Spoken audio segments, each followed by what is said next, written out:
Gents, I'll be the first to admit that I thought there was a snowball's chance that Michael Brantley would be making any sort of significant return to this team. He has returned. He has shown that he is still a productive player when he is healthy. He's given this offense a new lease on life. He's given them new depth. Charlie, what does this mean now? What are the implications of a healthy, not just a healthy Michael Brantley, but a guy like Jeremy Pena, who is now a competent hitter again, hitting in that two-hole? What does this do for the length of this team? Yeah, you get a little bit of visions of 2017 and 2019. Look, I think any of us might have actually at least made some contact against Rangers pitching in the series. But, Maldonado with a 2-home run game. I thought it might snow in Arlington the morning after that. But Brantley already with a couple home runs and extra base power. Pena's been hitting over 300 now for the last month. Bregman, after 4 months of largely mediocrity, has been sensational the last month and a half. Tucker had been spectacular. He's leveled off a little bit. So they're kind of in a mode now. If the left doesn't get you, the right will. Yordan Alvarez hasn't been piping hot. What if he gets on a jack? Altuve, of course, just off the charts. So lengthening of the lineup. They'll obviously face better pitching than what the Rangers have to offer if you get into the postseason. But they can provide a torture chamber at starting pitchers, good starting pitchers. It takes them 90 pitches to get through 5 innings, and you can get into a bullpen.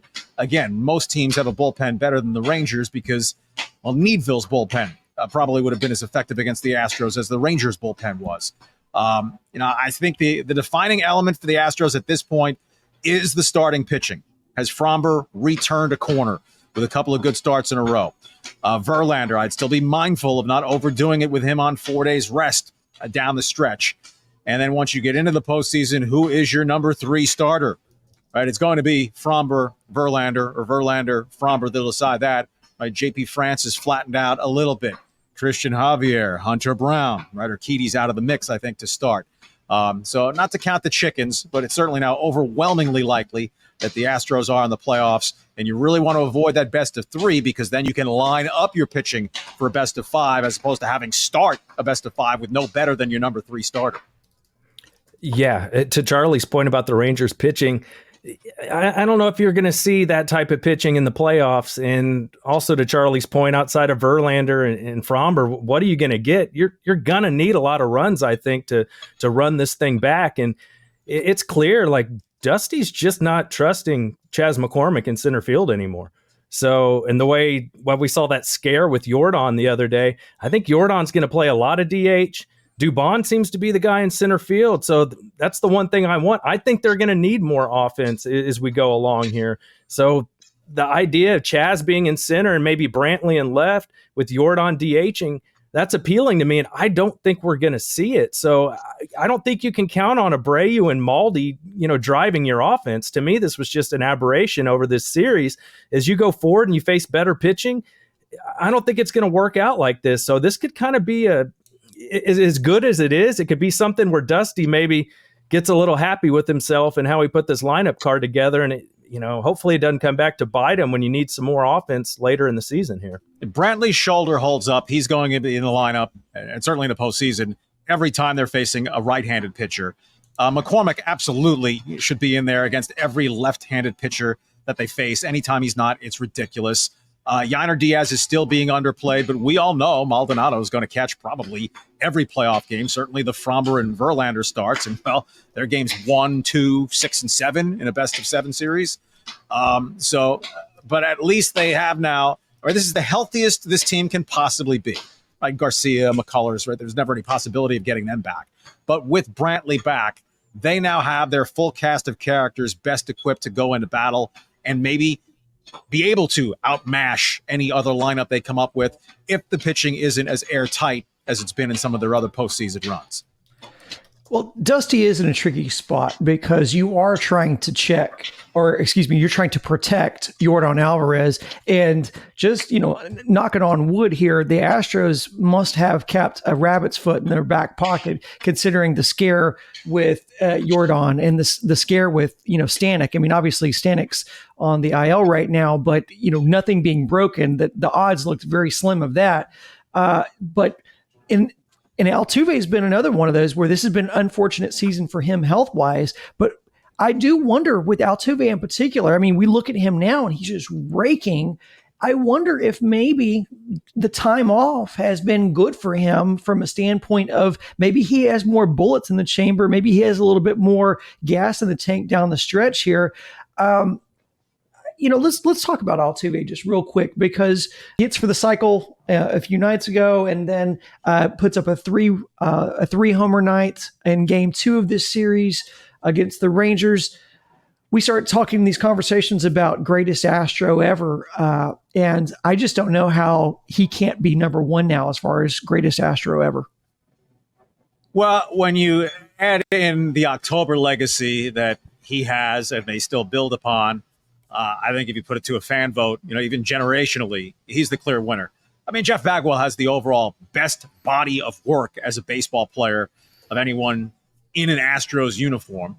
Altuve's 33 years old. Bagwell basically was washed up at 35. Craig Biggio continued to add those counting numbers, but in his late 30s and then at 40, 41, it's not like he was a good player anymore. So we'll see on Altuve. Right, at 33 years old, and Brandon, I do think there's something to be said for the legs being fresher, and he's had some injuries, right? The hand, that was a freak injury. The oblique was really scary, but his legs are fully under him. I mean, I'd still probably DH him once per week in addition to the off Thursdays they have the rest of the year. Right, Alex Bregman, also a history of some leg issues. I mean, he leads the league in games played. So if you can salt away a playoff spot, get a little bit of rest for those guys. But you know what? If they're the number 2 seed, regular season ends on Sunday, they're not going to play until Friday. So you'll get some built-in rest there. But on Altuve, he's now with a body of work. You take his 4 best years, and this one's going to be barely a half season, so you don't get full credit for what you might have done had you been healthy all year. But he's knocking on the door of 10 greatest second basemen in the history of Major League Baseball, at least when you combine his peak years together and what he's doing now at 33. Or last year, the last 2 months, he was tremendous. That got him back up to 300. Now he's comfortably over 300. He's slugging closer to 600 than 500 after the home run explosion in Arlington. He's just a remarkable player. And yes, I think when he hangs it up, he'll generally be regarded as the greatest Astro of all time. But don't undersell Jeff Bagwell. And hey, October matters. And Bagwell, like Biggio, for the most part, they stunk in the postseason, whereas Altuve is a highlight hero. But you look at Bagwell, right? He's arguably a top 5 or 6 first baseman of all time, right? He probably outrates Altuve at his position for now. Altuve, when the decline years kick in, does it pull his career batting average below 300? He's at 307 now, right? The chase to 3,000. Is he hanging on until he's 39, 40 years old? But the very best of Jose Altuve and doing it at a more premium defensive position at second base, yeah, he's the greatest player they've ever had. Yeah, I've kind of been there with Altuve for a while now, basically based on all the postseason stuff.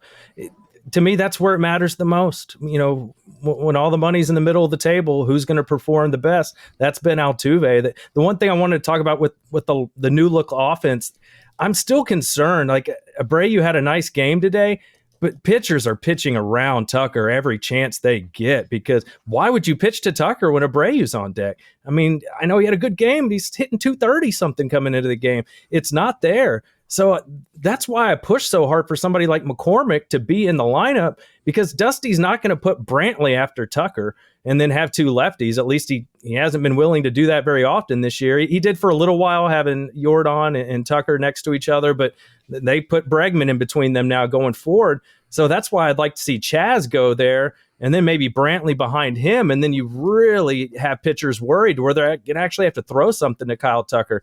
There's no way in the world I would pitch to Tucker. And I knew that today with Scherzer. I was like, Tucker's not going to see anything here.